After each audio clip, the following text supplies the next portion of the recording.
welcome to Trailer Talk. We're your hosts. I'm Vera Sandler. And I'm Dora Grabkowska. And today's guest is a talented artist, all-round shredder, and awesome human being. Welcome, Tom Bunney.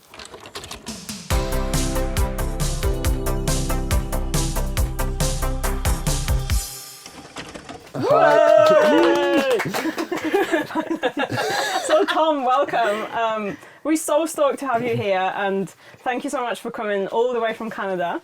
Yep, it's a long walk. It is a long walk. Was that a good commute? Yeah, pretty good commute, yeah. Before we jump in, I wanted to ask you, where did it all begin? So could you tell us a little bit more? Where did you grow up, and how did you get into biking? Yeah, so I grew up in literally probably about 20 miles away from here, out in the sticks in the countryside of Shropshire, between Shropshire and Worcestershire. And yeah, about, I guess, 11 years old or something, just started messing around with bikes with a few friends, just building a few like side hits on the side of the road and stuff. Big. And yeah, for me, it was like my first sense of freedom and liberation was being able to just get on a bike and just get out there and explore. Yeah. And then we just started building jumps in the woods, messing around, like figuring out crashing injuries, just like everything else that came with it, just fucking around basically in the woods. And then, yeah, I did that for a few years, and then a few friends like stopped actually riding bikes. And then it was like the kind of time in my life where cars and partying and women and like kind of a lot of other fun stuff came in. So it kind of went to one side, and then yeah, long story short, I ended up going to college and university and moving to London, and then and for that whole time I pretty much didn't ride bikes. And then yeah, funnily enough, I ended up on a trip to Oregon, and I fell in love with the Pacific Northwest again, the trees and the forests, and I kind of like looked at where I was geographically on the world, and I was like, holy shit, I'm like just down the road from Whistler. Nice. Figuratively speaking, like still a ways away, but like, you know, a lot closer to Whistler than I was in England. And I remembered like back in the day just seeing the riding videos, and like, you know, Whistler was the place to be. It was like there's a bike park, people were doing cool stuff, and that just ignited something in me. And then yeah, and then I was like kind of like pretty depressed living in London, just doing the whole thing. Obviously we'll get more into this with my background and experience and everything, but... So how old were you when you went on that trip? I was 25, Okay. 26 or something. Yeah. And so... And you had a job in London. Yeah. You finished university. What did you study? What did you study? So I went to Falmouth, University College Falmouth, down in Cornwall, to study graphic design. Sick. And it's actually quite a prestigious course. I didn't realise how prestigious it really was until I actually graduated and started getting into the industry. But yeah, it's very cool because it was a very ideas-led and conceptually driven course, instead of just like, let's make things look nice, which a lot of graphic design courses are. So yeah, that's kind of my background. That's where I studied. I ended up studying down there for 4 years, and it was awesome. And then I was like, already at that time, I was starting to do a bit more illustration within my work that my tutors weren't really too stoked about, but it just felt like I really wanted to do it. Yeah. But yeah, that course was actually incredible because yeah, it taught me how to base every creative endeavor that I do in conceptual thinking and make it a problem-solving exercise, instead of just like put this there and that there, and like, you know, that looks like that's a fun color or whatever. Yeah. Amazing. And yeah, so that was like the kind of uni side. And then after university, I moved to London because it was kind of like the place to go. As you know, there's like, if you want to study anything to do with design or anything, it's kind of like you've got to go to the big smoke. Yeah. And then started doing a few placements there. And then, yeah, and then at the end of one of the placements, 3-month placement, I got offered a job, which was awesome, even though I was like, it was middle of summer and I was really stoked to get back to the Shire and just, just fuck ride. around and stuff. Yeah, and then I actually ended up living in London for 5 years, and 4 years of those was working with a company called One Big Company, very small design team, and it was very cool because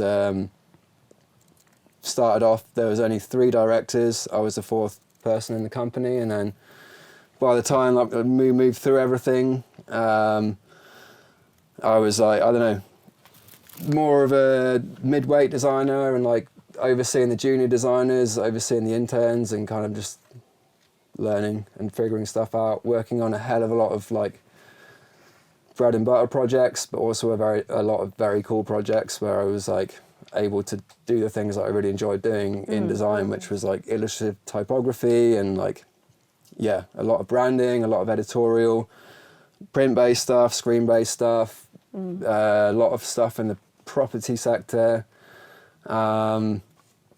Yeah, and it was a really cool experience, but ultimately London life just wasn't for me, and it wasn't until that trip that was like 3 or 4 years into my London trip where I was like, realised that I had to get back into the mountains and get back on a bike. Nice. And I, funnily enough, I was actually like kind of fat as well during that time. I was like, yeah, I kind of like I'm a beanpole right now, but yeah, I was just unhealthy and pretty depressed, and was just like, okay, well, this is like adult life, you know, like I've had my fun at uni, like I was like, this is just it. But then it was just that push of like seeing and experiencing the Pacific Northwest again, that was like, I need to be in the forest, I need to be in the mountains, like, you know, that's where the good stuff is. And then kind of nature like, was calling you. it was literally calling me, and it was like, it's so crazy, and I think back on that because it was just like this tiny little like inkling of just like, oh, it's just like the trees were there, just like, hey, you remember me? Like, just, come home.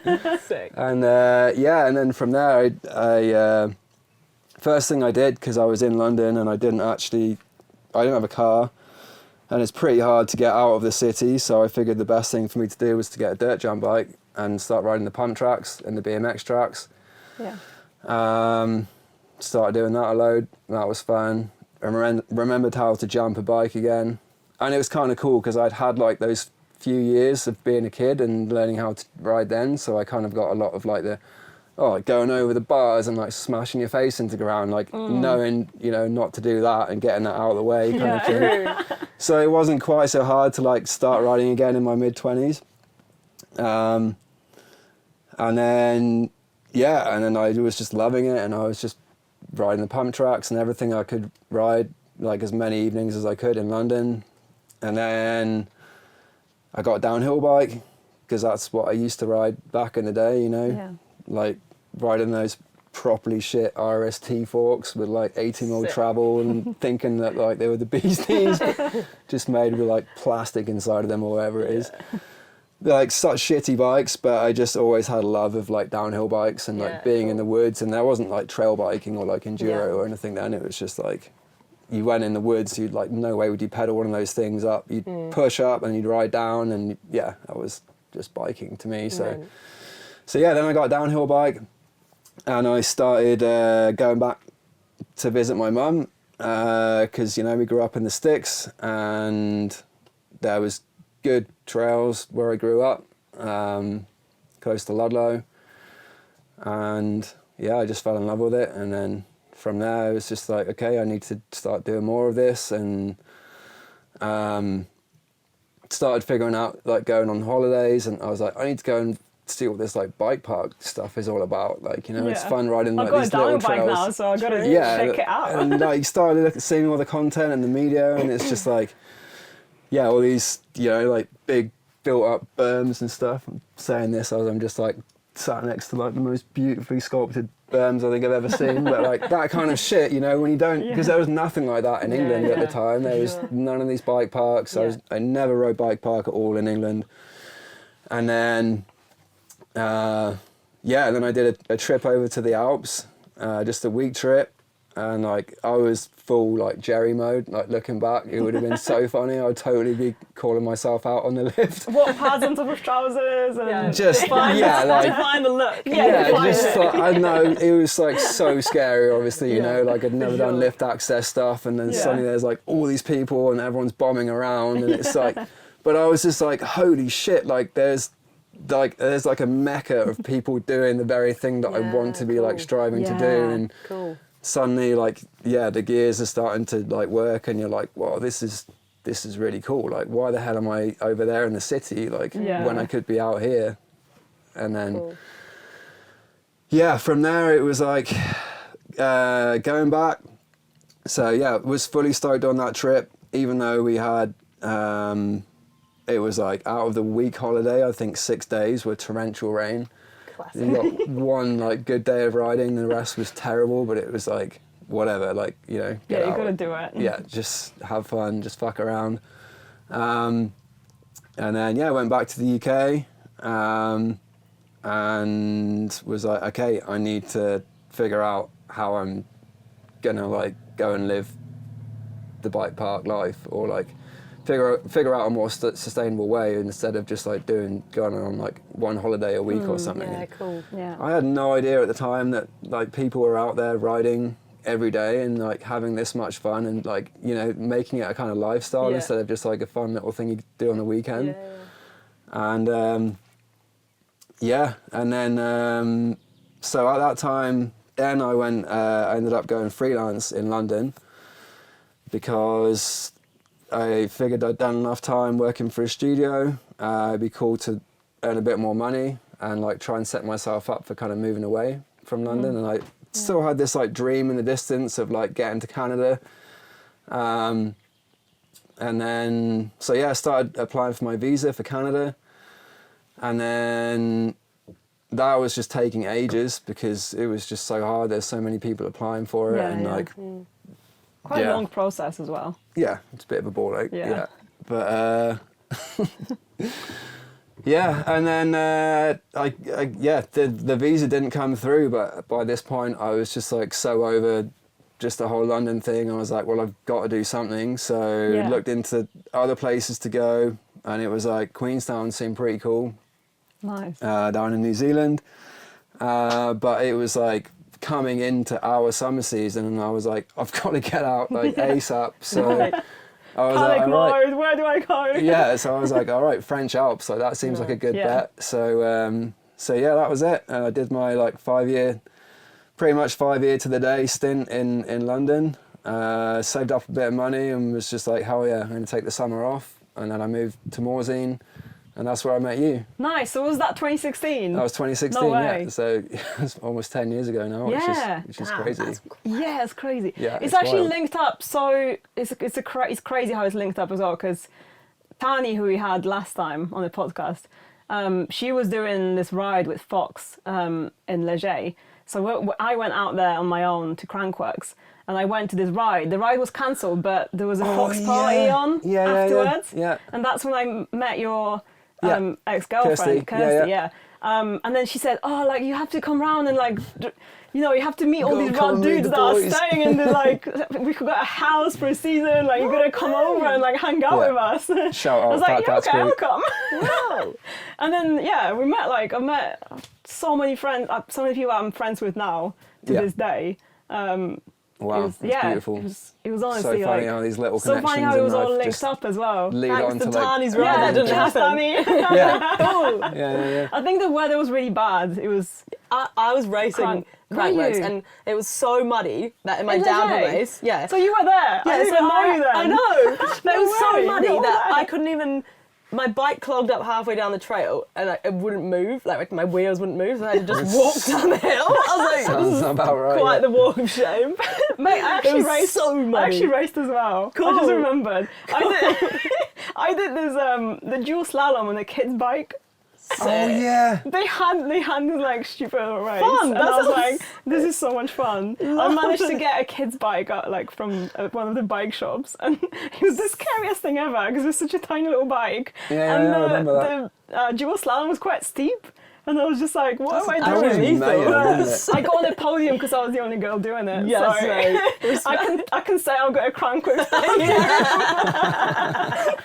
Oh yeah, because I was the first year I did Chromag in Leger, wasn't it? Yeah, and you were there like chewing and like Yeah. no way, look at that. That was a great summer. And I mean, that fully like changed my life for the better, because it was, like I was saying earlier, just made me realise that there was like good people out there doing such cool stuff every day and like having so much fun and prioritising fun. I think that's the main thing. Like that was the main pivotal point in my life, was just like, I don't want to be an adult and do like, you know, boring adult stuff all the time. I just want to live like a kid as long as I can and just, you know, have fun, mess around, do all the good things, go on trips, travel, like, So not an ounce of regret when you moved to Morzine? No, no. And also not an ounce of regret of living in London that whole time. Even though I was, like, I guess in my prime, in my mid-20s, you know, I realised it, I realise now more than ever that I had to do that time to get the experience, not just like design experience, but life experience and like growing up a little bit, to now be able to leave like the life with the kind of freedom that I have now. For sure. So, yeah. That's awesome. And you probably appreciate it so much more as well. Absolutely. Cool. Yeah, because you often get like, being based out in Worcester, you see people coming over and they'll have done a university degree or whatever, they're still kind of young and they're like, oh, take a gap year, just move out, you know, do a season snowboarding or go out for the biking, and then they're like, holy shit, this is insane, like I don't want to leave, and people end up just staying. Fair enough, but then they haven't had that experience of like what they've just been studying, and there isn't much of a job market for a broad variety of things you can like work as in Worcester. So people naturally get into just like lower level like jobs, you know, hospitality and stuff, like not as well trained jobs, I should say, and then just like, you know, living the life out there but not actually applying themselves as they probably could with the education that they've got. So for sure. It was cool me kind of coming at it in a bit later on in life, and sure I missed out on that like early 20s, but I probably would have just partied and just been a bit of a dumbass the whole time. You've probably done it the right way around, to be fair, getting experience in London and getting stuck into a job. And then realising, and you probably appreciated Morzine more after being in London. Appreciate everything more after living in a city, because everyone like outside of biking, you know, everyone's like, oh yeah, big city, like you gotta be kind of good if you go and get a job in London, because it's so fierce, right? And so and everyone's like, it's like the be all and the end all of like a professional career, like move to the big city. It really isn't. I love, because I live here in the middle of nowhere, I love going to London just to see what's going on in the world. Popping in and out, time. it's such a vibe. And like many things I loved about it, like, you know, like the pubs obviously were pretty damn good. I got quite into drinking when I was there. That's kind of why I got fat. And just like the music scene, the gigs, you know, there's always something to do. The food markets, like any kind of restaurant or anything. It's like, so always positives to be found in wherever you are. But for me, living the life I wanted, it wasn't providing. And so, What were you doing for work when you were in Morzine? Like, so you're freelance, right? So I am freelance now, Right. So in Morzine, I was not working, because I just worked for 5 years, and I was like, I need to take a summer off. Like, you know, just a year of that was working for like freelance for various agencies and advertising, design studios. So it was like pretty well paid. I managed to save up a fair bit, and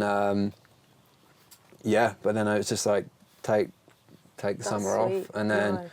Came straight back from there, literally came back to England for a week, and then I flew out to Queenstown and got down there, and like that was, you know, I was like so hyped from a summer of bike parking and everything, but I was like, okay, I need to have a bit more of a sustainable life down here.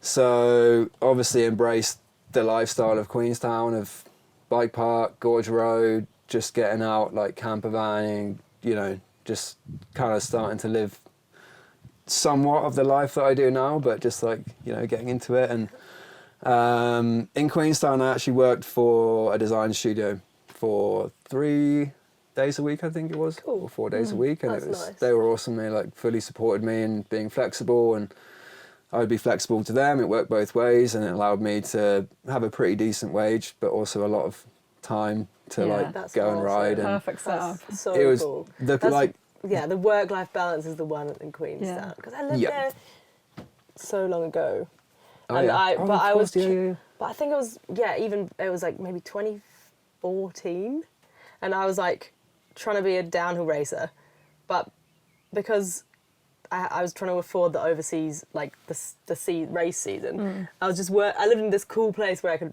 The best riding in the world, but I like never got to ride because I was just working all the time to try and Yeah. go That's to Oh, yeah, crazy. to You're save so, up money. so Yeah. far away from Yeah. everything as well. So like Yeah, every yeah. flight That's to get to it. Europe was Yeah, like yeah, yeah. Jesus. Yeah. So that's awesome that you had like you dialed in a balance. That's awesome. One of the coolest things that I liked about Queenstown was my commute to work, because I lived in a little kind of suburb just outside called Fernhill. So I'd get on my bike and be able to ride through Wynyard to get down, No and then way, ride a little really? downhill trail into work, and then like there was this long straight road all the way down to the studio that I could pop a manny down, which is so sad, like high speed mannies like into the work door every morning, just like what's up guys, like fully hyped. So hyped. Wow. And then That on was the way sick. home, because I was like all downhill, on the way home I just pedal up the street, jump on the Gondi, Yeah. and then ride like hammies or something, because I'd have my laptop and stuff in my bag, and then just cruise through up to Dream Track, and then like ride down there, and then I'd be at home, and then I'd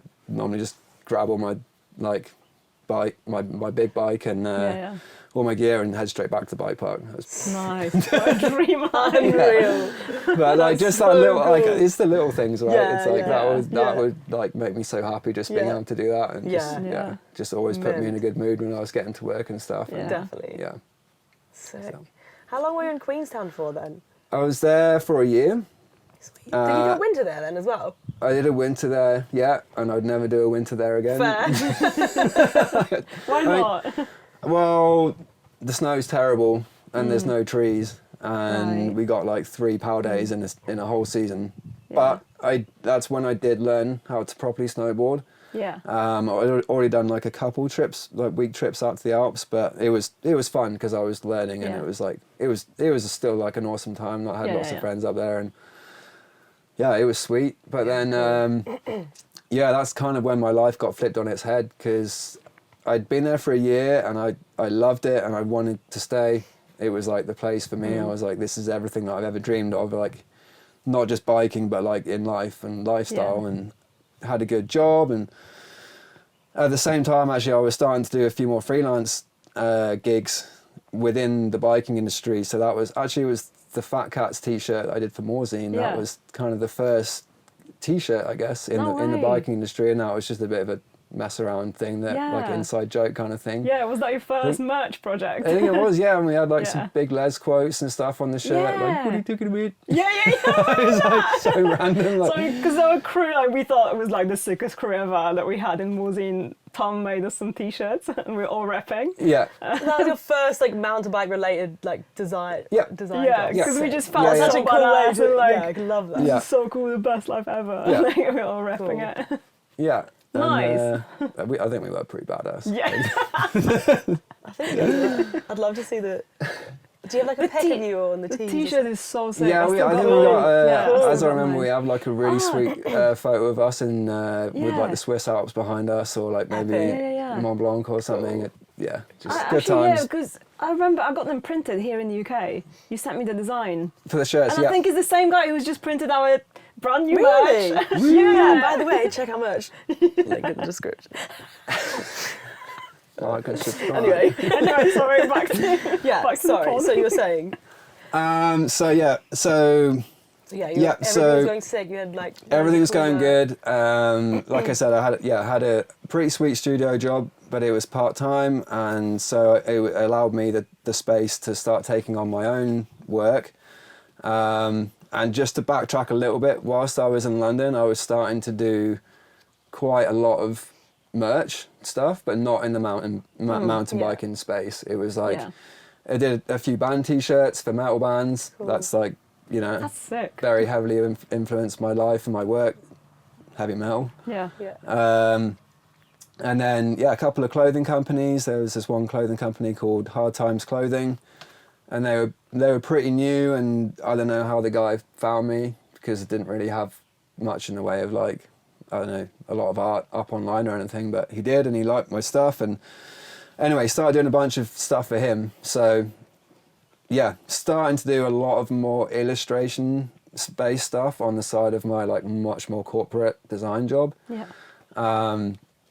So yeah, by the time I got to Queenstown, I was already like, okay, I have good like really confident in all aspects of design and setting stuff up for print and everything, but like really wanted to do more merch, because it was just a very cool way of, you know, like you do a design and then like you I don't know, you get on a t-shirt and people start wearing it, Yeah, and it's just like, and sick. it's just out there in the world. It Yeah. never really has one place. It's like Yeah, moving yeah, yeah, around yeah. and you see it from different angles, and it always looks a bit different, and it's just, I don't know, it's just a cool place to put a bit of art, and Yeah. for some reason I just love that and gravitated towards it. So yeah, at that point I was like, cool, it would be sweet to like work with some like biking brands or whatever, like companies in the biking space. So did some stuff in Queenstown for like Queenstown Mountain Biking Club, a few other little random biking related places. So that was cool. So I kind of already had like a bit of traction with the more illustration side of my work from that. Yeah. But then, yeah, like I was saying, that's when my life got flipped on its head, because whilst applying for my second year visa to live in New Zealand, I found out I had thyroid cancer, and it was Wow. pretty much totally out of the blue. Well, it was totally out of the blue. It Yeah. was just like, Fuck. I was just like, sweet, like another year living the dream, let's go. It's just like, Wow. suddenly it's just like, all right, I hold the brakes. So yeah, that was obviously all pretty crazy, and I guess kind of its own very own story Yeah. Yeah. in on itself to go into. But ultimately I got kicked out of Queenstown because I got kicked out of New Zealand because I was deemed a burden on the healthcare system. Oh my God, Because really? they have a free healthcare Yeah. system like here in the UK, Yeah. and because I was Right. on a traveller Yeah, yeah, visa yeah. or whatever, Wow. they were like, you can't be here because Yeah. your first year visa is up, and Yeah. now it's just going Yeah, the yeah, yeah. traditional route is like pretty expensive for Right. the medical system. Okay. So literally had like a 2-week period, like 2-week turnaround of like, you have to leave the country in 2 weeks. No and, like, way. Wow. That's pretty. and like quick. that on top of like the news and Yeah. thinking I was getting to stay was just like, Yeah. holy Yeah. fuck. Yeah, So yeah. Wow. all pretty wild, but yeah, ended up back in the UK.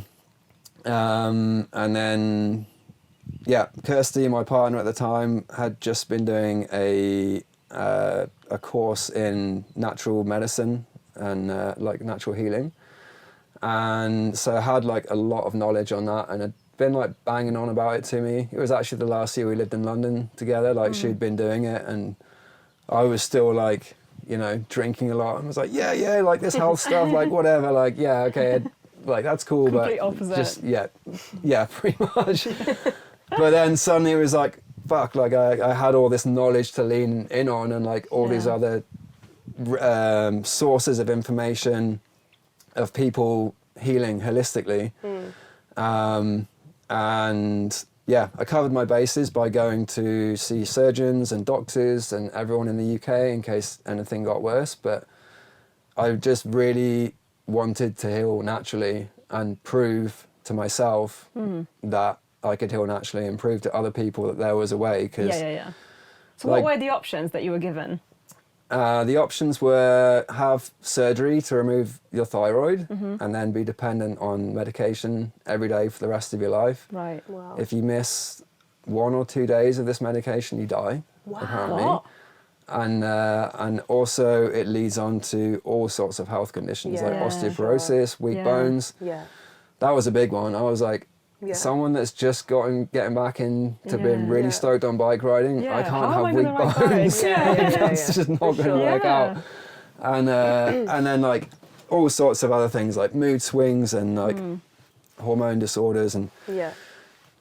I was I did a bunch of research and spoke and connected with as many people as I could that had had the surgery, and had it taken out, and they said their life was pretty much hell since they had, because it was like they were just up and down, weight loss, weight gain, moods, like high, low. It was just all over the place. And they all said to me, if I had another chance at this, I would at least try the natural route. And I was like, okay, right. Yeah, let's give it a Like, go. yeah, like everything's pointing in this direction. And also from growing up in the countryside, you know, with my parents, just like really inspiring us, me and my sister, to be outside.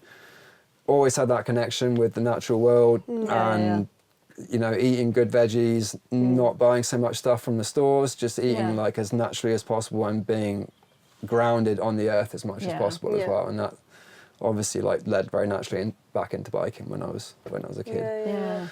So the option was doing that. And that would have involved radiation as well, and just a whole bunch of stuff that I was just like, no, like, no Did you way. say, like, to the doctors and the medical team and stuff, did you tell them that you're going to go down the Oh yeah, holistic route? yeah. What did they say? The first thing they did was they told me that I was an idiot. The second thing they did was they did not continue to look me in the eye. No way. And I replied to them saying, okay, I respect that. You're a medical professional, I'm not. But what is your experience in nutrition? And the best thyroid surgeon in the UK, he told me he did a 7-year course to become a doctor, and they had one afternoon course on nutrition. I was literally like, mic drop, like, see you later, walk out of the room, like, that's all I need to hear. I was just like, with all due respect, you know nothing about nutrition. Nutrition is everything when it comes to the human body. Like, you know, what you're putting in, what you're eating is like so important to your health. And like, why is that not an important thing? And then obviously later on, you know, like as I get more well versed in like figuring all this stuff out, and you know, growing up, like you realize how corrupt the pharmaceutical industry is. Actually, the pharmaceutical industry like write all the books for doctors when they're studying. So what they're studying isn't based on cold hard facts and truth about how the human body needs to heal, i.e. through like grounding in nature, eating very well, low stress environment, you know. And it was all just like, it all just came back to like, these are the drugs that you should be taking. And then like, you know, and then it was like, oh, but if you take this one, you're going to have a side effect. So then you need to take that one. So it makes you dependent on quite a lot of drugs. And then you just end up ongoing. And you can never quit because you're just stuck. You're stuck. And then you're paying this company. And I don't know, for some reason throughout my whole life, as far back as I can remember, I've always just been like, fuck the system. In terms of how so many systems work, especially the pharmaceutical system. I don't know why, but I've never trusted them. Even before I knew anything about any of this, I was just like, I don't trust these guys. Like, there has to be another way. And there's a lot of money involved in that industry. Right, and it's like, and when if the things that they make worked, then no one would have to take them anymore. And it's just like, how are people not seeing this? And it's like, they're the biggest company, or like biggest sector, you know, of where the money is in the world. And it's like, obviously there's like a bit of a scam going on here, keeping people sick. For sure. And For sure. I've read something about an average American is on at least 3 meds at any I believe point. that. Like, it's insane how, at least 3 Yeah. And that's an average, so that means that there's like so much more. Over there, you could just buy crazy meds. Just off I the shelf. find it like I don't really like have a family doctor or go to a doctor unless I like really need to. Obviously, like massive respect for like allopathic care, and if you break your bones, and like doctors are awesome, nurses are awesome, like they know their shit. Like, so what were the sort of next steps that you took in your in the natural healing journey? So yeah, I was like, okay, I kind of knew what I needed to do, and from my knowledge at that time, from, you know, what I knew through Kirsty and obviously I went and did so much research myself throughout all of this, and so I was watching these guys on YouTube. There was a doctor on YouTube called Dr. Robert Morse, and he was fully into healing cancer through diet, and his whole thing was raw vegan diet. Right. So I was like, okay, I've got to live somewhere where it's easy to get like good quality fruit and veggies basically, and do this whole thing. And then it was like, right, I need to do these other things. That's like, sunshine is awesome for healing, you know, low stress environment. And so I was like trying to figure out places in the world that ticked all these boxes, and Bali just seemed like it was pretty cool, you know, like even the month I was living in England after diagnosis, like the grocery bill of just trying to eat just like full-time fruit and veggies and just buying that from the veggie store was, well, the fruit store was like, especially if you want organic stuff. That's grown without, that's crazy expensive. And so Bali ticked all the boxes, and so I moved out there, and I won't go into everything that I did there, but ultimately I was there for just over 9 months, and I made it my full-time job to heal. I burnt through pretty much all of my savings that I'd saved up in London, but I was like, whatever, this is why we earn money. Like, what's the point in like not spending money and then being dead instead of like, you know, like I prefer to be alive. But just did everything that I could out there. That resonated with me, on top of the dietary stuff and getting as much sun and resting. And then I got like pretty big into meditation and yoga.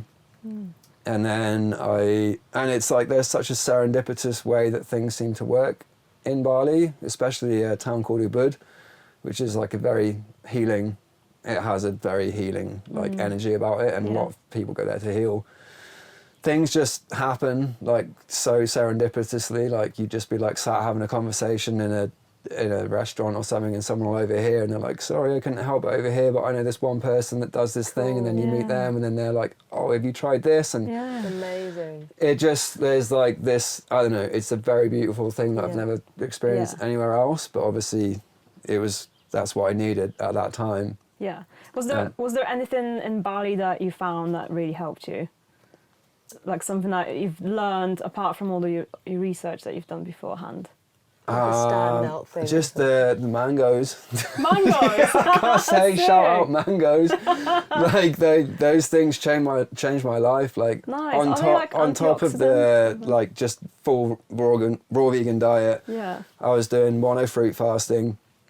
And I was pretty much just mangoes and like a bit of spinach. And I was doing that extensively, but then. So that's literally just eating mangoes and spinach for like extended. What that does is you get like these fruits such as mangoes, watermelons, blueberries. Not that I was eating blueberries in Bali. They're so nutrient dense that you get so much of what you need from that one portion. You get so much of everything your body needs, and it's very easy to digest because it's like water based, because it's a fruit, and it's delicious. But like. It's really good for your body if you just eat that, because it gets so used to digesting what is coming in that it can then give the rest of the body like the attention that it needs to go and heal your cells on a cellular level. So something like a simple meal is probably better. That's what you're saying. Absolutely, because your body just knows how to digest it. As long as it's something that's like going to be keeping your body going and But at the same, like after all of that, I was also doing fasting, like just full fasting. So I worked up to in the end it was a 2-week water fast. Just drinking water. Like obviously you start off for like 24 hours and then you like, you know, you just go back to eating for a week or so, and then you do like 3 days, and then so that was worked up. But is that the same concept, so your body can focus on healing other areas rather than digesting and all that kind of stuff? But there's something about fasting as well where your body starts to regenerate as well while you fast. You probably know more about it. I mean I wish I could remember everything that I could remember then, but ultimately it's like you store so many toxins in your fat cells that it burns all of those away. So it's basically just like it's like a massive refresh for your immune system and your body. And like, obviously you do lose weight. Like, yeah, obviously. Of course, yeah. But like you put it back on pretty quickly afterwards. Even just going back to like a fruit-based diet, you know, I did get pretty skinny throughout my time in Bali, but I was healing, like whatever, like, you know, it was just part of it. Yeah. And then I also worked up to a 6-day dry fast. So that's no water, that's nothing. So absolutely nothing in my body for 6 days, which is pretty gnarly. But I can really attest a lot to the healing power of fasting. Yeah, right. I think we should all be doing it, ideally, you know, as much as possible, even if it's just one day a month or something. And I don't even do that now. I should. Yeah. It's hard. It's like, it's hard, really hard. I was going to say, what were you doing while you were fasting? Resting. Just like, Well, so for probably instance, had on energy. that 2-week fast, the first 3 days or so, absolutely normal. I could do everything because I'd already done some fasts, so I was like kind of used to it. By day like 5, you're starting to get a bit tired, but you can still walk around, you can still go and do stuff. You know, we had a motorbike and we'd just rip out to the waterfalls and down to the beaches and just hang out and, you know, just get in the water, like have your feet in the soil, like grounding, you know, as much as possible. And then by day 9, I remember that I felt like a superhuman in my mind. Like, it's so crazy when you don't put anything into your body for that amount of time, because, well, I don't know what happens, but like, I felt like Einstein on that 9th day. Wow. Like, I felt so on it, and I was like, just able to, you know, like, just be so, like, my cognitive ability just felt like it was on hyperdrive, and I was just like, No way. and like, I guess there's nothing in your body that's like clouding. exactly. There's if like your the body's toxins are gone, and not like you just digesting feel. anything, then it's like you have got more energy to. And that's why fasting So is hyped up to do some fasting. that's why fasting is so good, because it allows your digestive system to rest, and like so much of our energy goes in digesting food, especially when we're sleeping. That's why it's good not to eat like, you know, within like 3 hours or so before bed, so you're not digesting through the night, because you'll sleep better. So when you're not doing that, then your body can focus. It's because your body always wants to be doing something or repairing cells, you know, that's how we're designed. So it's like, if you're not digesting, suddenly it can be like like go to the areas that need to be healed, or like need to be fixed or patched up or whatever, you know. And so that's kind of like in a basic way, like how good fasting is. And then so that was cool. And obviously, like, after that, like, the last few days of fasting, like, you're pretty tired. Like, you're kind of lying around, still able to get up, but like, you don't really have much energy. Do you feel hungry, or do you just feel like knackered? You feel hungry up until like day 3. Yeah. And then you just kind of get used to it, and like you just feel a bit jaded and tired, and just like, you just like, I'm just, you know, you just want to lie down and just like take it all in, and it's hard, like for sure. but especially waking up and you're like, fuck, I've got to do another day of like feeling like this, and like you're already lying around, you're like, this is so hard just lying here, but whatever, it was worth it.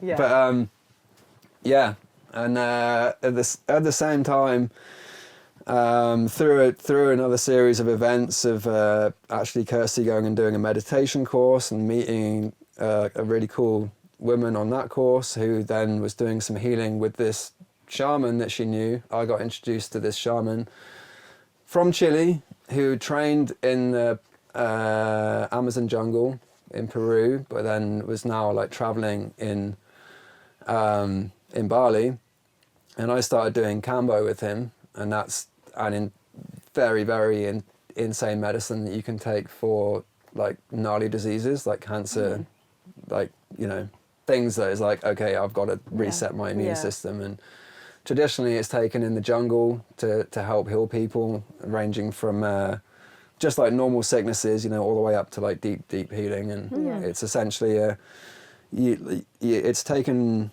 as respectfully as possible from a frog, because they're seen as very sacred creatures.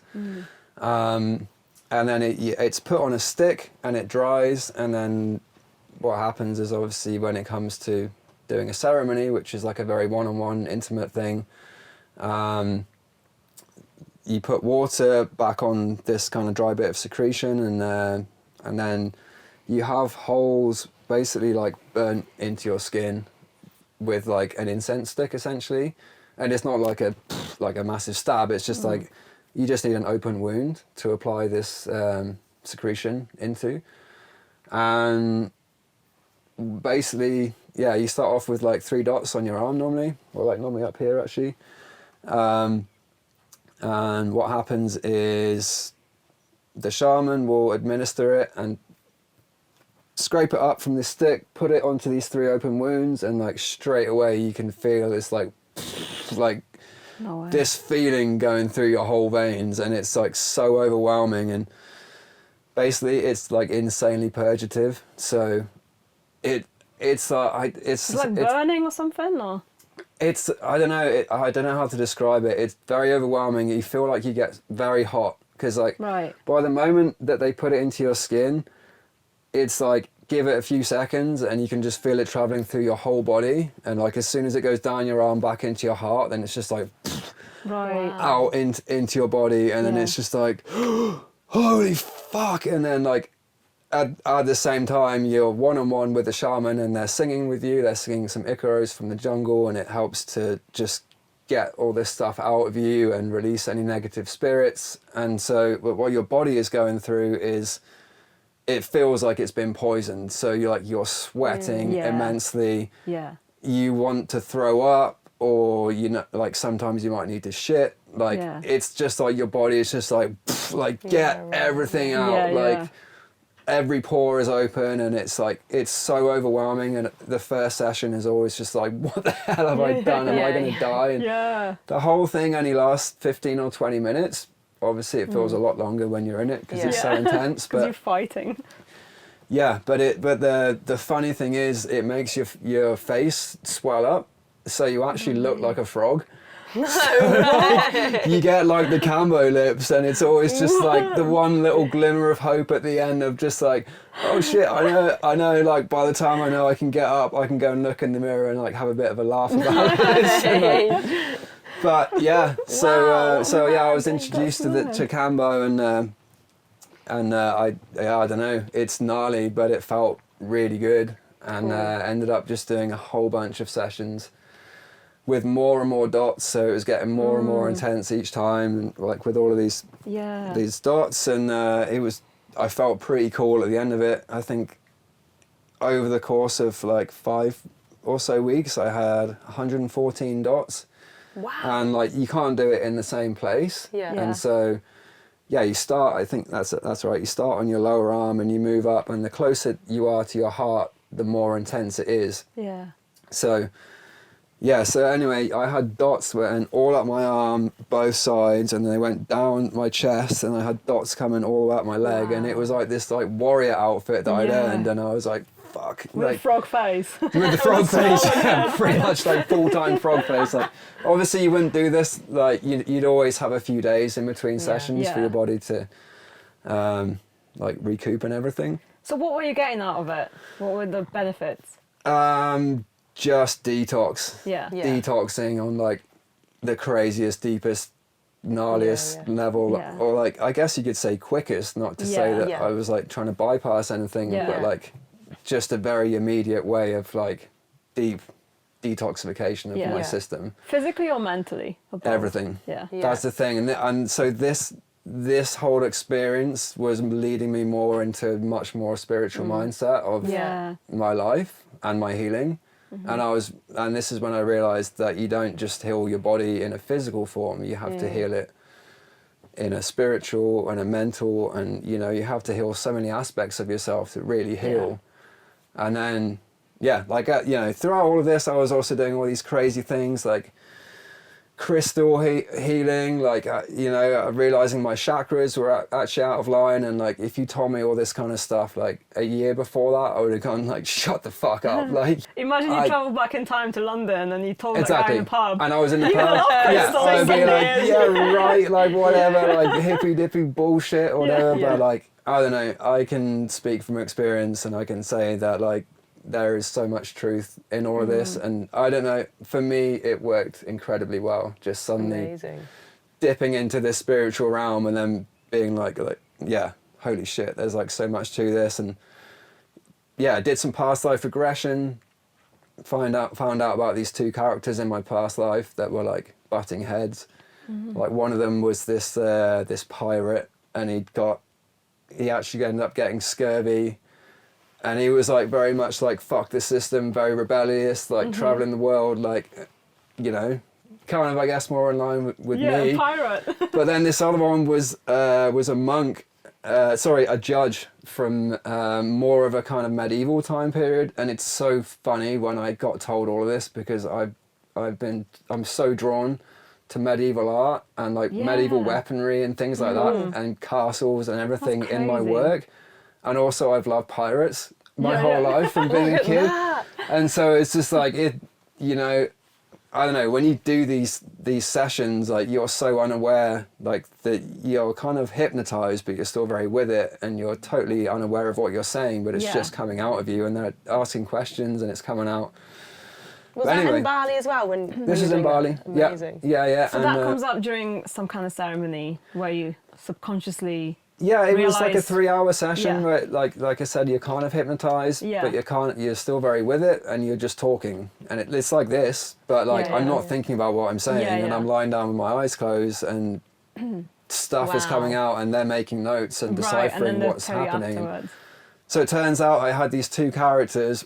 One was the kind of like fuck the system, like pirate rebel, and the other one was the judge that was like very much lived by the system, and like was very revered, and also like hated by the community, because ultimately this guy sentenced these guys to like imprisonment, death, whatever, and so they were total opposites of the scale. One was very much in the system and one was out, and I was like, shit, like guess I'm like kind of somewhere in the middle, probably leaning more towards the pirate, but like I lived by the system. And anyway, so is that based on the belief in reincarnation, or is it something else? Yeah. Like your soul never dies. It's going to be reinstated somehow. And I firmly believe in karma. I firmly believe that like all these politicians and like people doing really nasty shit in the world are going to come back and live like a really horrible life full of a lot of pain, or just be like a slug that gets squished within the first day of its life or something, over and over again or something like that. Like, I don't know, that's the way I like to think of it. Sure, but so going back to the Cambo, was like doing great work with that.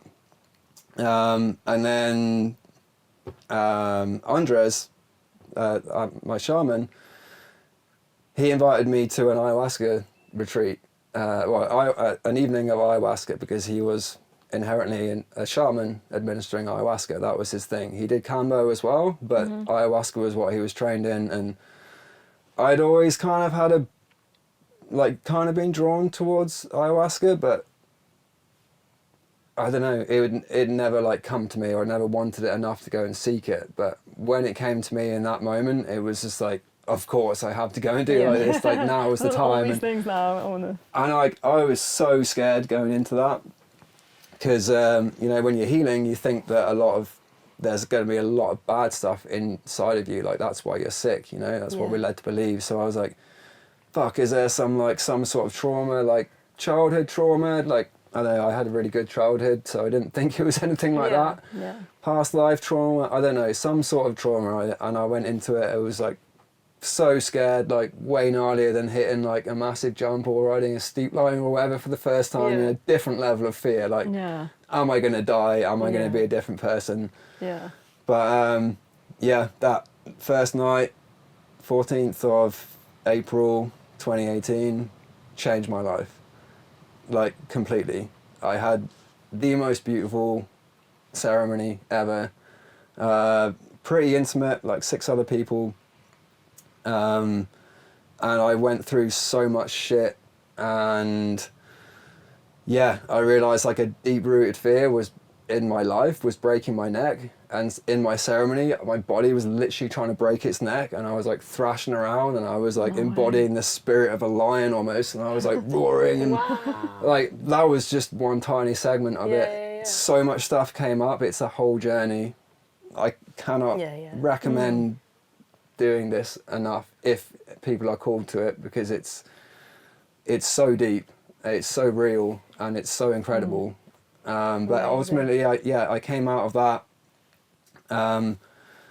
and as cheesy as it sounds, the message that I had was love is everything, and like that just basically changed my life, because it was just like everything comes back to love. If we love each other and we love the planet, then that's all we have to do. Like, it's really that simple. Yeah. And yeah, and then I guess it wasn't too far after that point. I found a very good in Bali. I found a very good place. I don't know how you'd call it, but it was a healing center for people healing naturally, and it was run by a guy, an American doctor who'd been in the normal medical system for a long time, seeing how bad people were getting from giving them the same cancer drugs, the same chemotherapy, and he was like, fuck, there has to be another way. And the way his cards got dealt was he then got cancer, and he was like, shit, I'm going to prove to myself and the system that I can heal. So he healed himself naturally of cancer, moved to Bali because he couldn't make one of these healing centers in the US because everyone was like so against it, and the pharmaceutical industry and stuff. And basically just created this amazing facility where he was just helping people to heal, and it was like so high tech, so clean, so like above and beyond what I thought was possible in Bali in terms of like a medical kind of looking place, you know. And so from there I had like a bunch of tests and blood work, and like he was so good. He would show me everything that was happening inside my blood, like right down to like as far in as you can go on a microscope, just actually seeing. And then he was giving me like a course of herbs, and then like vitamin C intravenous injections, and all sorts of other things, following a diet for 2 weeks. He'd go back in, and then he'd be like, look, here's your blood, like here's what it's doing, here's what it wasn't doing last time, and how what I've been giving you is affecting you. And you're like, holy shit, like this is really happening. And then and then basically I went and just carried on getting tests, and then he was like, dude, you don't have cancer anymore. Wow. So he's given you all clear? He gave me the all clear, and I was like, no way. Like, you know, How long was like from when you started at this? That was pretty much center? 9 months. 9 months. Yeah. Wow. That's pretty quick. And I only found out about this place again through a whole serendipitous string of like people and like a motorbike breaking down and meeting this one person who was like shit, my friend is using this. Yeah, so crazy. Anyway, found out about this place. Obviously wish I'd found out about it sooner, but made the most of it when I did. And then there's like cancer markers in your blood, and as I remember, it's like everyone's bodies has cancerous cells in it, and then but our immune system is good enough to shut them down. So like normally people don't get cancer, but there's always like a tumor marker of like it's about 20, I think, which is normal, and then it goes all the way up to 200, 300 or something. I might be totally wrong with that, but anyway, as I remember, there's like this 20 that's like normal, and he was like, your system is so clean and like so far above an average person that you're on pretty much a 0 or a 1 right now. Like, you don't just like not even have cancer, like you're fucking like gone.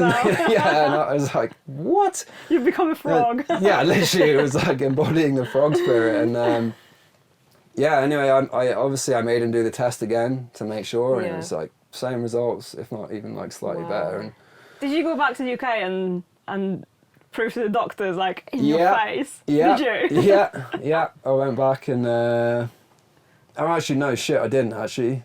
No, because that was my plan the whole time, was going back into that first doctor who didn't that look you told in me the I was eye. an idiot. Yeah, and I think by that point I was just like, no, it's all good. I don't just carry along any hatred or like resent or anything. You've done your it was just spiritual like, healing. But You're I like... did really want to do that, which is why I was like, I did do that.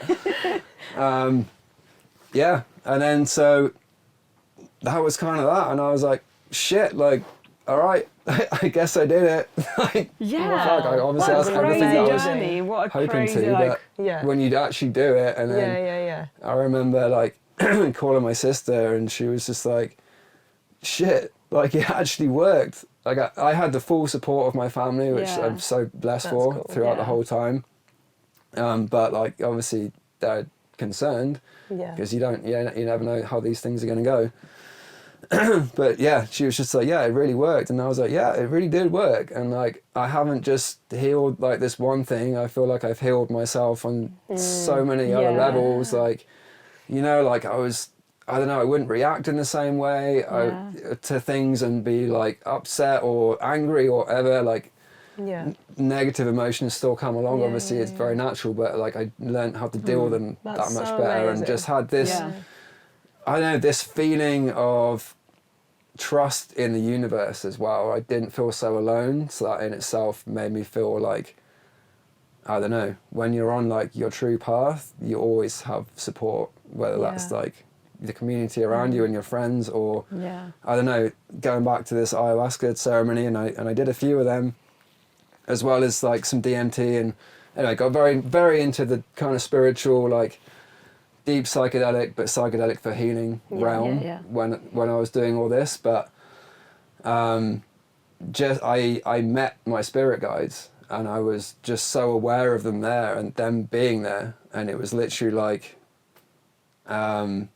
it was like a kind of like a tall warrior with a staff and like almost like a shield, and just like a, I don't know, like that's how I envisioned mine. And in my ceremony I was, or it kind of changes throughout ceremonies, but like in one of them, just the ultimate awareness that this like spirit guide was behind me, and it was there for me, and it was like amazing. I know, but then everyone else had these spirit guides in different forms, and within the ceremony you're like kind of so aware of these guides like cruising around and almost like meeting up with each other, and just sometimes they might swap around or whatever, you know. Like I firmly believe that everyone has one. Cool. And they look out for you, and they give you these little signs when you start to tune into things. They give you these little signs of just like, oh, maybe you should try that, or like, I know you were trying to go down there, but like, and so ultimately this whole healing thing just really, like I was saying, really made me believe and have so much more faith in the universe when shit stuff happens to you. Because, you know, pretty much immediately afterwards, reflecting on that pretty profound healing journey, I was just like, wow, this is like real. And shit, fucking, I was just saying to Rota that I keep getting distracted by looking at the kerning on this sign, which is basically a design tool for the space. This is a graphic design. This is a nerdy graphic design thing, but the spacing between that letters is so off, and I keep looking at it when I'm like mid-conversation, and it keeps throwing me. Don't worry. Put it in my side, because I don't even know what the fuck's going on. So we have this sign in here in the caravan, and it's basically two words, but one of the words is spaced out really weird, and this is a perfectionist graphic designer Ida's coming in, which made Tom forget it one just of his profound thoughts before, so I'm just putting it away. Yeah, like talking about frustration and like not getting caught up in it anymore, like that goddamn sign. Okay, always out of the way now. Shit, where was I? So I realised that this whole experience was actually a blessing. Yeah. And I was like, I needed to go through that, and I don't ever think, you know, at the time, you like when these really bad things happen to you, you feel victimized, and you're like, why is the universe giving me this stuff? Like, I'm young and healthy and whatever, you know, and you just feel a bit shit about yourself. But then you start to realize, if you tune into yourself in the right way, that it's just what you have to go through, and the universe will only ever give you what you're capable of getting through. It's never going to throw challenges at you that you can't do. And these really negative things can often, or pretty much always, be turned around into positive things if you know how to look at them and how to deal with it, and have the support that you need, and go about it in the right way. And for me, that was just being more in touch with my spiritual side. And That's such a great approach to life in general.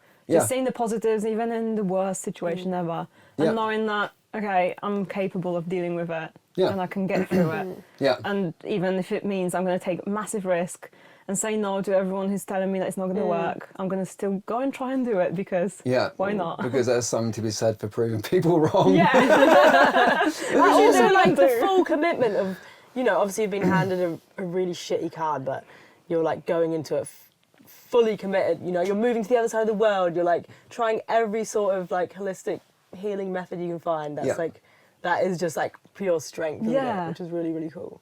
And even the Super fasting inspiring. periods, you know, that you went through, that's massive amount of self-discipline as well. Oh, to get through stuff it's like hard. that. So It's you've learned awful. so many lessons through this one experience, that it's not only healed your body, but it's opened up your spiritual understanding of the world in so many different ways, which is incredible. So that was kind of that chapter. And then and then I was kind of like, shit, all right, it worked. I don't need to be in Bali anymore as much as I love it here. And obviously just craving riding bikes. I hadn't ridden bikes whatsoever that whole year. You know, I couldn't, it was, well, A, I was healing, and B, it was like Bali and hot and sweaty, and C, I didn't have a bike, so it's like, I guess there isn't much riding out there, is there? there was one bike park that looked like it would be pretty cool, but it actually was just closed. I went up there on the motorbike to see if I could. So there's no temptation anyway. No, it was it was what I needed. It was great, and there's so many other things, so many other joys in life to be found. You know, simple pleasures, going to the beach, going to the waterfalls. Like I said, that was like my thing. Get on the motorbike, fuck around on the motorbike.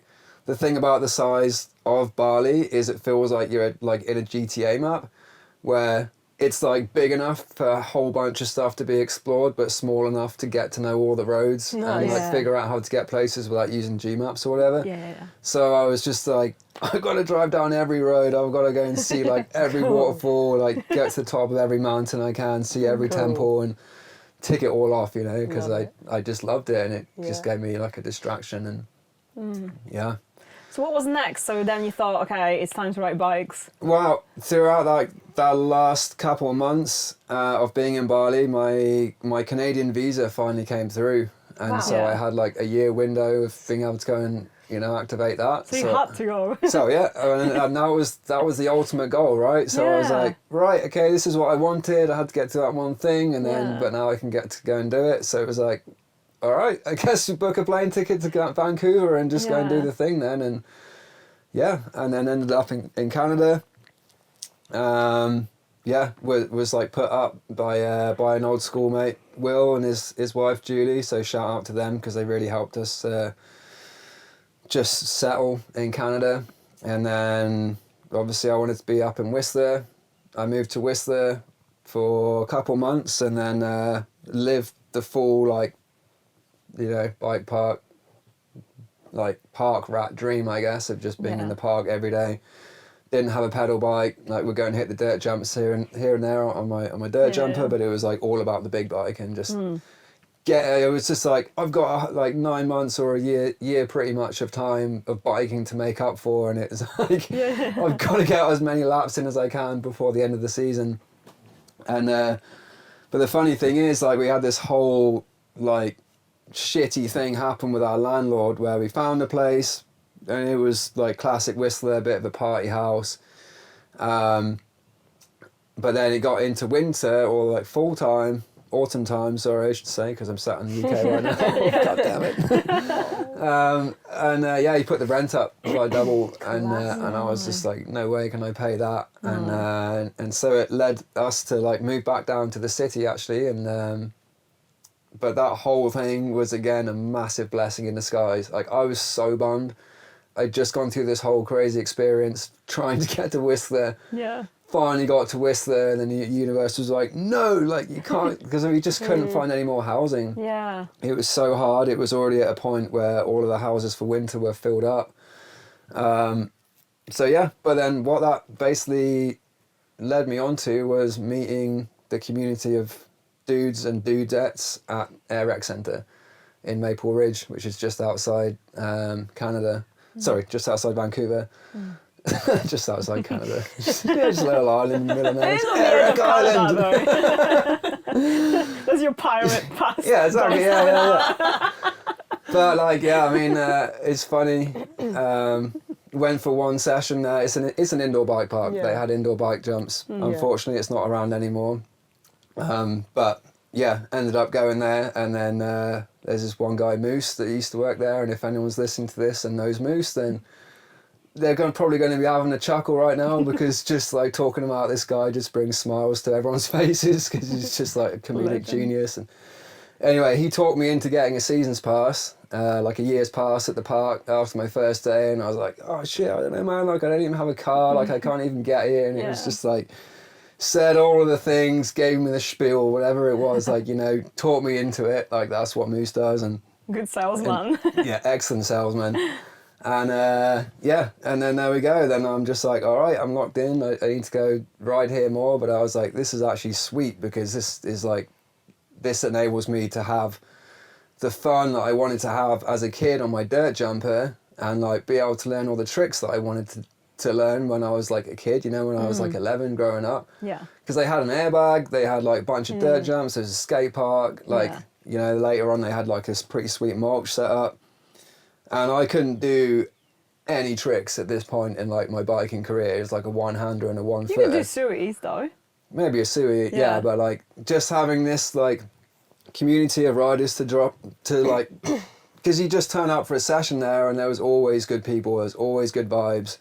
The evening sessions would go off, we'd have lock-ins, like the boys would bring the motos in, like all sorts of shit would go down. Like it was such a riot, like every session was just like beaming grins, just like, all right, what madness is going to go down today? And we all loved it, and we all grew so close, and it was like, fuck, this is like our community. And then yeah, I guess to like cut a long story short, basically the people that I met through being at that place, and the support that I felt of myself, as well as me as a bike rider, and them helping me progress as a bike rider, because it's a very nurturing environment, just made me just get so much better at riding. And then and it was just like, sweet, I can finally learn to like backflip and stuff, and you know, do all the things I wanted to do as a kid. And like for me, riding a dirt jumper and doing tricks, learning tricks is like what makes me feel the youngest, and like probably the most stoked, because like those little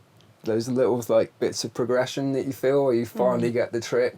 For sure. You know, you figure out in the airbag, it's like do it like the old guy adult safe way, like figure it all in the airbag, and then you know you get your first bar spin to dirt, and it's just like it's like such a long time coming, you know. It's like, it's amazing, and like I love that, and I still strive for that. And you know, doing tricks is just fun. Obviously I'm not like at the level of, for instance, a lot of guys riding out here doing tricks. I don't know if I'm ever gonna flat spin like a massive 60-foot jump, but I don't care. Like I'm pretty old now, and I'm having a hell of a lot of fun. And we're doing a lovely mulch jump down there. It's pretty big but nice. Yeah, and I see there's a little airbag set up as well. There is so an airbag, which I love, because I can't land Exactly. anything else. I can only land things to an airbag. So. Yeah, no, it looks insane for progression here. That's what I mean, you know, like. Yeah, I know what you Great. mean. That Everyone. feeling of like little signs of progression is just so sick. It's the ultimate hype in it. Yeah. So yeah, Yeah, it's sessions amazing. will be on soon. Yeah, That's yeah, incredible.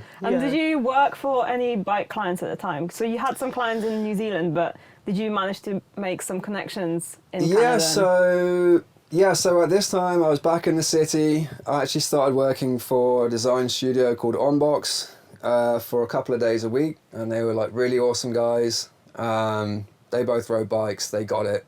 They knew that the life that I kind of wanted, but it was like really good to, because like I had basically blown through all my savings in Bali. I think I turned up to Canada with like $700 or something. No way. Or no, it was I think it was like $2,000 or $2,500, but then I spent $1,800 on a new dirt jump bike, so just rip through everything. It was like, fuck, I've got like a month's rent, something like that. And anyway, so those guys were great, and but then it allowed me to have the time to start working with more of my own clients. Yeah. And I was like, right, I've just gone through this like crazy thing, like I've got to dream big here, because that really made me want to live life to the full. I was like, I had a newfound, like life felt so precious because I'd had to deal with the fact or the thought of dying. Like that was a huge thing in the healing, and like you're like, I'm gonna die, I don't have much time left, so everything suddenly, the perspectives of everything changed. You're not like, I'm not worried about no one, like housemates doing the washing up anymore. Little things like that, you know. It's just like that means nothing now. Like life is what needs to be lived. So I was like, all right, I've got to like dream big and do all the things that try and do all the things that I've ever dreamed of. And so, yeah, one of the main things was just like, all right, I want to just work with as many clients as I possibly can in BC in the biking industry. Because there's so many of them that are based there, and it just made sense, you know. There's so many cool brands already there, and it was actually Chromag. Chromag gave me my first opportunity, so I always have a lot of love and respect for those guys. They've supported me from the moment I walked through their door and met them. Amazing. Such a cool brand as well.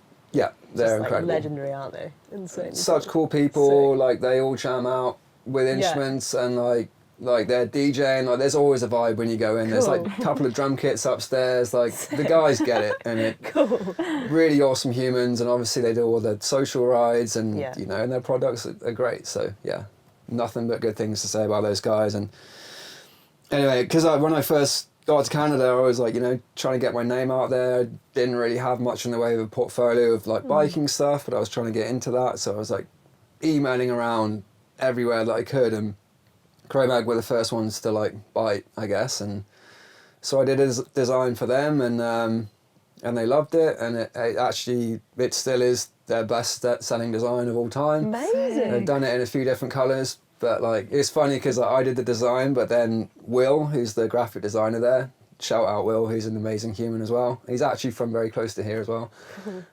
He coloured it in, so it was like we did like this little collab, like crayon club or whatever.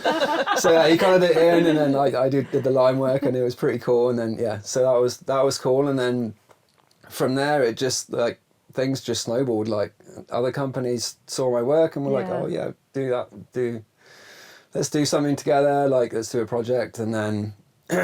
Similarly, it was like getting out and about in BC, meeting people. You're out riding, you know, paddling up, whatever, standing in the line of a bike park. Someone's like, oh, yo, like, nice to meet you. Like, well, my friend works for this company or whatever again. Like, all this serendipity starts coming back in where it's like, oh, yeah, I work for this company. And like, we were looking at getting some merch and just like, And so everything started happening very naturally in terms of like, getting the hookups for cool projects and really making the illustration side of my work the emphasis instead of like the more corporate stuff that I was doing in the studio. You know, that I love still doing that kind of work, and I still do a lot of that, but all of these like freelance clients was just like pretty much illustration or like illustrated typography or stuff that I was just like really into.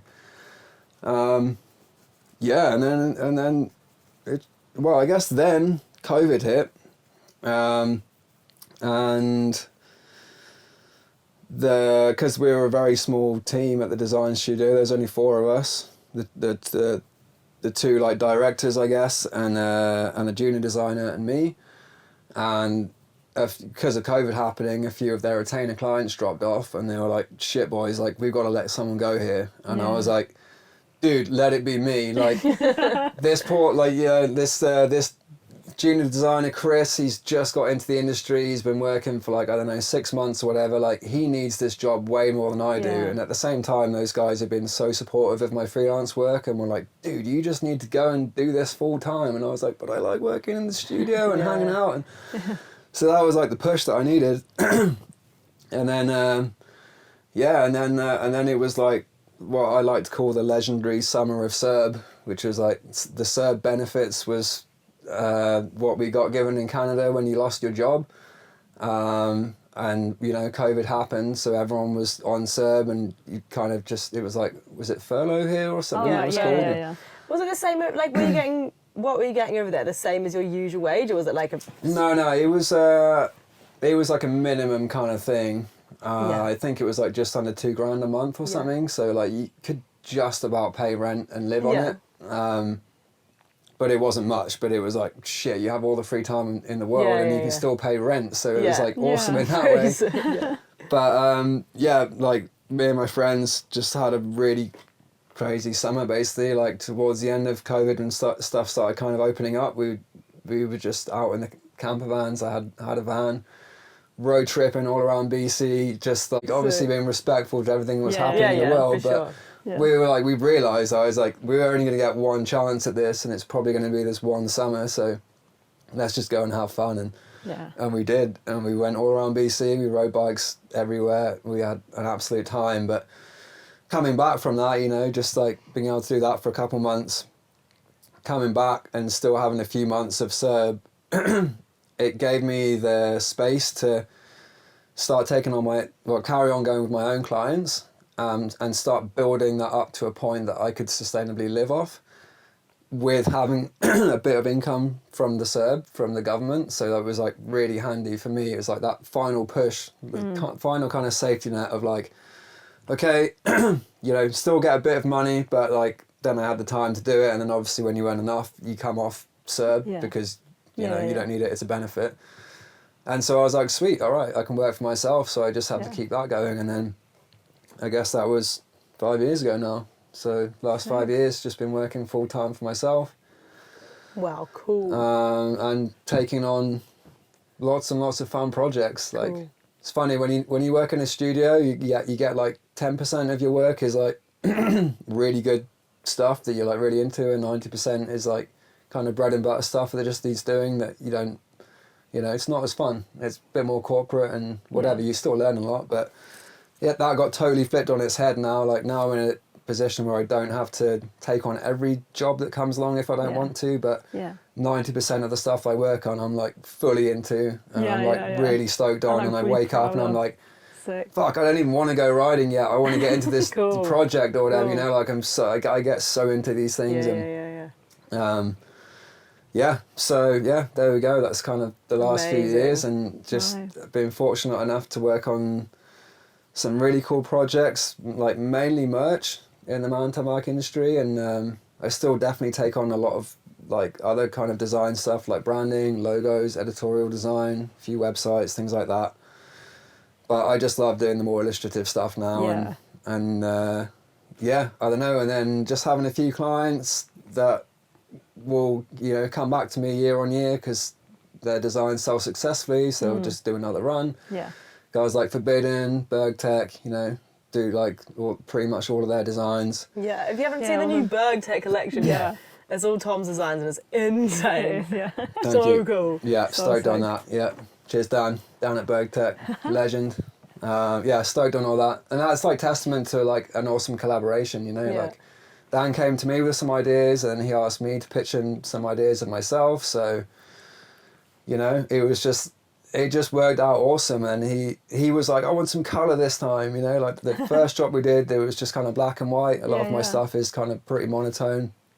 So that pushed me as an artist as well. And then there's a design called Desert Queen, which is like the one that you modelled with the snakes, and like it's all Egyptian theme on the back, and like that was just one of my ideas, that he was just like, draw something, whatever you want, just like do something cool. And I wanted to do like an Egyptian themed stuff, like a piece for ages. So But then it's so good because then you get the feedback and everyone's like stoked on everything, and you're like, holy fuck, like we did it. And it's like, and just seeing, you know, you and all the guys wearing it, and then like the little Groms wearing it. I think that's you can probably relate to this. I see your designs everywhere. Like I always take pictures and send it to you, and like. I love it. Thank you. I see both of your guys' designs. I mean, I'm always stoked as well. I see yours in like the supermarket, like non-mountain bike spots, which is so cool. It's cool because I feel like you're like doing such a good job of holding stuff down in the UK, and I'm like over in like North America,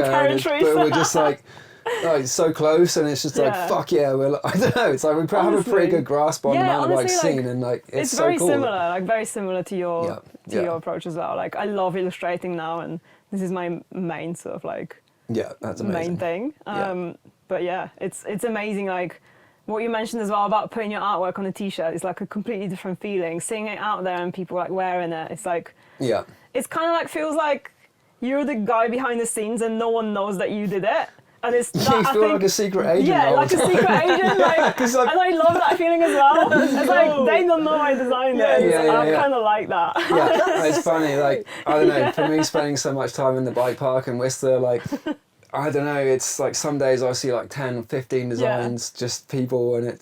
Sometimes they'll know and they're like, yeah, dude, like I'm wearing a shirt today, and like you know, often they won't, and I'm just nice t-shirt, dude, and they're like, thanks, buddy. Yeah, just low-key saying, look, I did it. Yeah. Or other times, I don't know, you get called out, and it's like, oh, my buddy drew that shirt, and you're just like, yeah, it was me, and they're like, oh, sick. But like, so cool, like, such a special feeling, and like, really appreciate everyone that rocks my art and appreciates it, and obviously. All of the brands that support me, and I'm like literally living the dream and having a lot of fun doing it. And then the cool thing is through doing all this design and working with these people and doing these projects, it's opening up all these other opportunities in life. So the last few years I've been involved with this event put on by our friend Big Al Mandel, called Todo and Nada, which means all or nothing in Spanish, and that's down in South America. And so really fun project from a design point of view, get to do the branding, bunch of t-shirts, like, you know, bunch of cool stuff for that. And then the coolest thing about it all is like you get to go down to the event, hang out with all the guys that you like idolize, and like ride the sickest jump line of your life. And like well, you've done a really good job. Like you're wearing the t-shirt now with the logo.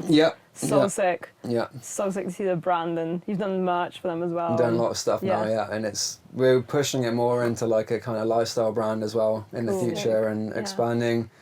Lots of big plans for where we're going with that, all around South America, and then expanding it into not just like big bike, big jump lines, but like more free ride stuff as well. Nice. So, there seems to be so much potential for like big mountain free ride in South America. It's crazy. Yeah. So I can't wait to see what you guys do. I know. I was at Todo and the first year actually, and it was the best thing ever. Yeah, that was the one event I didn't go to. Really? I was actually I was in South America at the time. I was in the Sacred Valley in Peru, and I was actually doing I was doing a 6-day plant medicine ceremony. Nice. So I was like, no, like you're set, you know, like you're good, you're doing your thing. And I was just like, but cool. But no, like next time, 100% I need to get around more and check out some stuff. Yeah, it's so sick. So much stuff to tap into. Yeah. It's incredible. Amazing. Mate, what an incredible story. Thanks so much for sharing so much of us. Thank you. But before we wrap up, we've got the Postcard project, which is back. Let's have a look what you've done. Wait, I'm going to go for drum this. roll. No, it's not that. This one. There it is. There it is. We haven't seen it yet. Look at it? Yeah, well, haven't seen it yet, but yeah, let's look at it. Whoa! That is sick. Cheers, basically, Lego. Do you want to explain, or maybe don't? Yeah, no, I love it. I want to see it from afar as well. I feel like it would look. It's so cool. That's so happy as well. Basically, plastic man. Lego. I started playing with Lego when I was a little kid, and I fully attest it to training my brain to problem solve. That's exactly what like, Sam says. reading the Lego instructions and figuring stuff out. Like when I got to school, I like isometric drawing in 3D came so naturally to me.